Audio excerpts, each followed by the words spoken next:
မျိုးသားတယောက်အိမ်ပြန်မောင်းလာတော့မှပဲရုတ်တရက်ဆိုသလိုစူပါကားတစ်စီးကသူ့ကားရှိကိုကက်လက်ဖြတ်ရက်တားလိုက်ပါတယ်မတ်တရူးကတော့ဒီချမ်းသာတဲ့ကလေးတွေပောက်ကရလုံးနေပြန်ပြီးလို့ပဲတွေးလိုက်မိတာပေါ့အဲ့ဒီနောက်ကားပေါ်ကနေအရန်လာတဲ့မိန်းကလေးတယောက်ဆင်းလာပြီးမတ်တရူးရဲ့ကားတကားကိုဆွဲဖွင့်ကဘေးမှာဝင်ထိုင်လိုက်ပါတယ်ပြီးတော့ကားကိုအခုချက်ချင်းမောင်းဖို့ခရိုင်ရိုင်ပဲခိုင်းတော့တာပါပဲ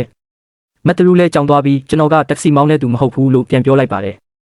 အဲ့ဒီအချိန်မှာပဲတထေးသားတယောက်ကစူပါကားမှန်ကိုလာခောက်ပြီးအဲ့ဒီမိန်းကလေးကိုဆင်းလာဖို့ပြောပါတယ်ပြီးတော့မတ်တရူးကိုလည်းကားမောင်းမထွက်သွားဘူးတကယ်လို့မောင်းထွက်သွားရင်ကားကိုရိုက်ခွဲပစ်မယ်လို့ချင်းချောက်ပါလေရောအဲ့ဒီစကားကိုကြားတော့မတ်တရူးလည်းဒေါသထောင်းခနဲ့ထွက်သွားပြီးလီဘာကိုအကုန်ငင်းကကားကိုဝုန်းခနဲ့မောင်းထွက်လိုက်ပါတော့တယ်တထေးသားကလည်းသူ့ကားပေါ်တက်ပြီးနောက်ကနေအတင်းလိုက်ပေမဲ့မတ်တရူးကသူ့ရဲ့မောင်းနှင်မှုကျွမ်းကျင်မှုကိုတုံပြီးလမ်းကြားလေးထဲချိုးကွေ့ဝင်လိုက်က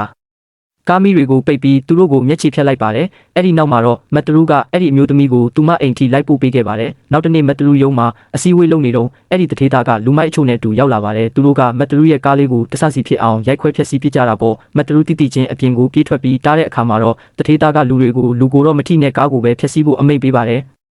အဲ့ဒီနောက်သူကပဲလူလွတ်ပြီးလှုပ်ခိုင်းတာဖြစ်ကြောင်းမတ်တရူးကို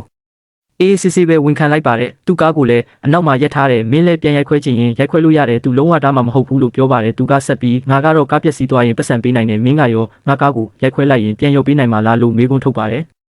စမ်းကြည့်ချင်ရင်ကြည့်လေမင်းသာအလုပ်3ရက်လောက်ပြက်ကြည့်အလုပ်ပြုတ်သွားလိမ့်မယ်ငါကတော့3ရက်လောက်အလုပ်မစင်းရင်တော့အဖေကအကောင့်နဲ့ပတ်စံလန့်ထည့်ပေးမှာကဲရိုက်ခွဲစမ်းပါငါအခွင့်အရေးပေးနေတာပဲမင်းရိုက်ခွဲရဲလားမခွဲရဲဘူးလားဆိုတာငါဒီကနေပဲရက်ကြည့်နေမယ်လို့ရန်စစကားပြောလိုက်ပါတော့တယ်